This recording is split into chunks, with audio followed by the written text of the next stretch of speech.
Cinema മനുഷ്യനിൽ വളരെയേറെ സ്വാധീനം ചെലുത്തുന്ന ഒരു കലയാണ്. പ്രത്യേകിച്ച് യുവതീ യുവാക്കളിൽ. സിനിമ തിയേറ്ററിലുള്ള തിക്കും തിരക്കും, സിനിമ കാണാനുള്ള മനുഷ്യന്റെ ആവേശവും കാണുമ്പോൾ നമുക്ക് മനസ്സിലാകും സിനിമ മനുഷ്യനിൽ എന്തുമാത്രം സ്വാധീനം ചെലുത്തുന്നു എന്നുള്ളത്. ഒരു സിനിമ എങ്ങനെയാണ് നിർമ്മിക്കുന്നതെന്നും അതിൽ എന്തുകൊണ്ടാണ് യുവതി യുവാക്കൾ ഇത്രമേൽ ആകൃഷ്ടരാകുന്നതെന്നും നമുക്ക് ഒന്ന് പരിശോധിക്കാം. വാൾട്ട് വിഷന്റെ മറ്റൊരു എപ്പിസോഡിലേക്ക് മാന്യ പ്രേക്ഷകർക്ക് സ്വാഗതം. സിനിമ ഉരുത്തിരിഞ്ഞു വരുന്നത് ഒരു തിരക്കഥയിൽ നിന്നുമാണ്. തിരക്കഥാകൃത്ത് ഒരു തിരക്കഥ എഴുതുകയും സംവിധായകനും നിർമ്മാതാവും കൂടി ചേർന്ന് ആലോചിച്ച് ഇവർ മൂവരും കൂടി ആലോചിച്ചാണ് ഒരു സിനിമ നിർമ്മിക്കുന്നത്. അതിൽ ഏത് നടൻ വേണം, ഏത് നടി വേണം എന്നൊക്കെ ആലോചിച്ചതിന് ശേഷം ആ നടന്റെ കഴിവ് അനുസരിച്ച് പഞ്ച് ഡയലോഗുകൾ സംവിധായകന്റെ നിർദ്ദേശപ്രകാരം തിരക്കഥാകൃത്ത് എഴുതുകയാണ്. ഈ സംവിധായകനും ഈ തിരക്കഥാകൃത്തും ഈ നിർമ്മാതാവും ഇവർ മൂന്ന് പേരുമാണ് ഈ സിനിമയുടെ രക്ഷിതാക്കൾ. ഇവർ മൂന്ന് പേരുമില്ലെങ്കിൽ ഈ ഒരു സിനിമ ഉണ്ടാവുകയില്ല. ആര് നടൻ ആകണമെന്ന് തീരുമാനിക്കുന്നതോടൊപ്പം തന്നെ ആരായിരിക്കണം ഇതിലെ നടി എന്നുകൂടി അവർ തീരുമാനിക്കുന്നു. അങ്ങനെയാണ് ഒരു നടൻ ഉദയം കൊള്ളുന്നത്.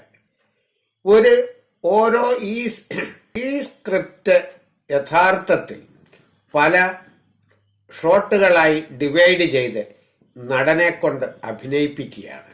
അയാൾ അഭിനയിക്കുന്നത് ശരിയാകാതെ വരുമ്പോൾ വീണ്ടും വീണ്ടും ടേക്ക് എടുത്ത് ശരിയാകുന്നത് വരെ അത് ചെയ്യും.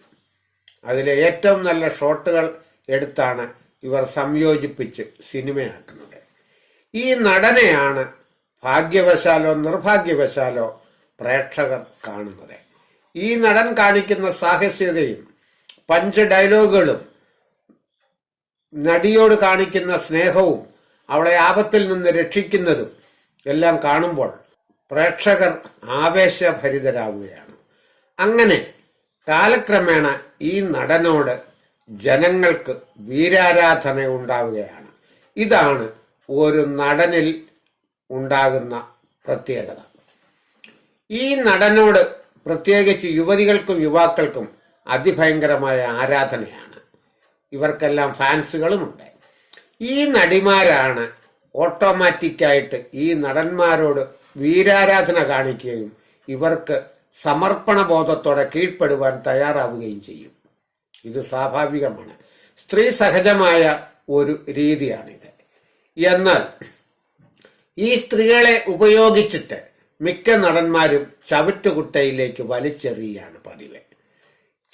ഈ സ്ത്രീകളും ഈ യുവതികളിൽ പലരും അഭിനയിക്കാൻ വരുന്ന പുതുനടികളായാലും പഴയ നടികളായാലും ഈ നടനോട് വളരെ ആരാധനാഭാവമുണ്ട്.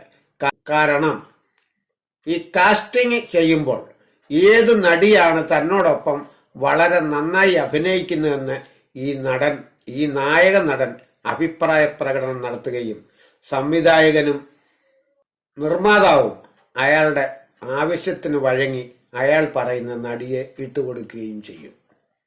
ഇയാൾ പറയുന്ന നടിയെ കാസ്റ്റ് ചെയ്യുകയും അവളോടൊപ്പം അഭിനയിക്കാൻ അവസരം ലഭിക്കുകയും ചെയ്യും. സ്ത്രീകൾക്ക് പൊതുവെ പുരുഷന്മാരോട് വീരാരാധന ഉള്ളതുകൊണ്ടും തന്നോട് തൊട്ടുരുമ്മി തന്റെ കാമുകിയെപ്പോലെ ഭാര്യയെപ്പോലെ പെരുമാറുന്ന ഈ പുരുഷനുമായി പെട്ടെന്ന് ഈ നടികൾ ഇണങ്ങിച്ചേരുകയും വേണ്ടി വന്നാൽ ഇവർ തന്റെ ശരീരം സ്വമേധയാ സമർപ്പിക്കുകയും ചെയ്യും. ഇത് സ്ത്രീ സഹജമായ സ്വാഭാവികമായ ഒരു രീതിയാണ് ഞാൻ ഈ പറഞ്ഞത്. പിന്നെ എങ്ങനെ കുറെ നടികൾ നമ്മുടെ പ്രശസ്തരായ ചില നടന്മാർ പീഡിപ്പിച്ചു എന്ന് പറഞ്ഞുകൊണ്ട് കേസ് കൊടുത്തു എന്ന് ചോദിക്കുമ്പോൾ അതിന് ഒരു ഉത്തരമുണ്ട്. ഈ നടികളാരും സ്വമേധയാ കീഴ്പ്പെട്ടവരല്ല. അവരെ ഈ നടന്മാർ കീഴ്പ്പെടുത്തിയതാണ്. ഈ നടന്മാർ അവരെ ഹറാസ് ചെയ്യുകയായിരുന്നു. അവരെ ലൈംഗികമായി പീഡിപ്പിക്കുവാൻ ശ്രമിച്ചത് കൊണ്ടാണ് ഈ ഹേമ കമ്മിറ്റിയുടെ റിപ്പോർട്ടിന് പിന്നാലെ ഇവർ പരാതികളുമായി പിന്നാലെ വന്നത്. അങ്ങനെ പരാതി തരാത്ത ധാരാളം നടിമാരുണ്ട്. ഇവിടുത്തെ മഹാൻ നടന്മാർക്ക് മുഴുവൻ അറിയാം എത്രയോ നടിമാരെ ഇവർ ഉപയോഗിച്ചിരിക്കുന്നു. എത്രയോ നടിമാർ സ്വമേധയാ ഇവർക്ക് വഴങ്ങിക്കൊടുത്തിരിക്കുന്നു. അവർക്കാർക്കും പരാതി പറയുവാൻ കഴിയേയില്ല. കാരണം അവർ പരാതിക്കാരല്ല. അതുകൊണ്ടാണ് ഇവിടുത്തെ മഹാന്മാരായ നടന്മാർ ഒരക്ഷരം പോലും മിണ്ടാതെ ഇവർ വെറുതെ നടക്കുന്നത്. കാരണം ഞങ്ങൾ നല്ല കുട്ടികളാണ്, ഞങ്ങൾ നല്ല മനുഷ്യരാണ്. ഈ മഹാനടന്മാരാരും ഈ പെൺകുട്ടികളെ യഥാർത്ഥത്തിൽ പീഡിപ്പിച്ചിട്ടില്ല. ഇവർക്ക് അവർ കീഴടങ്ങി കൊടുക്കുകയായിരുന്നുവെന്ന് വ്യക്തമല്ലേ? എത്രയോ നടന്മാരുടെ കഥകൾ നമുക്കറിയാം. അതുകൊണ്ടാണ് ഈ മഹാനടന്മാർ ഇത്ര വലിയ പീഡനക്കേസ് ഉണ്ടായിട്ടും പ്രതികരിക്കാതെ മാറി നിൽക്കുന്നു. അങ്ങനെ മാറി നിൽക്കുവാൻ വേണ്ടിയാണ് അവർ അമ്മ എന്ന സംഘടനയെ പിരിച്ചുവിട്ടത്. ഇനി ഒരു വക്താവുമില്ല, ഇനി ഒരു സ്പോക്സ്മാനുമില്ല, ഇനി അതേപ്പറ്റി അഭിപ്രായം പറയാനും ആരുമില്ല. അങ്ങനെ ഉണ്ടാകാതിരിക്കാൻ വേണ്ടി ബുദ്ധിപൂർവം അവർ ചെയ്തതാണ് അമ്മയുടെ കമ്മിറ്റിയെ പിരിച്ചു വിട്ടുകൊണ്ട് ജനങ്ങളുടെ മുമ്പിൽ അവർ മിടുക്കന്മാരായി നിൽക്കുന്നത്. നിങ്ങൾ കരുതുന്നുണ്ടോ ഇവരെല്ലാവരും മാന്യന്മാരാണെന്ന്? യഥാർത്ഥത്തിൽ സിനിമയിൽ ലോകത്തുള്ള മുഴുവൻ സിനിമാ രംഗത്തും ഇന്ത്യയിൽ നടക്കുന്ന സിനിമയാകട്ടെ വിദേശ സിനിമകളാകട്ടെ സ്ത്രീകളുമായുള്ള ബന്ധം വളരെ വളരെ വ്യക്തമായ ഒരു സത്യമാണ്. അപ്പോൾ ചോദിക്കും, ഒരു നടിയാകാൻ വേണ്ടി ഒരു പുരുഷന് തന്റെ ശരീരം കൊടുക്കേണ്ട ആവശ്യമുണ്ടോ? ചിലപ്പോൾ അത് സംഭവിക്കാം. ഇപ്പോൾ സിനിമയുടെ നിർമ്മാതാക്കൾ ആരാണ്? അതേപ്പറ്റി നമുക്കൊന്ന് ആലോചിക്കാം.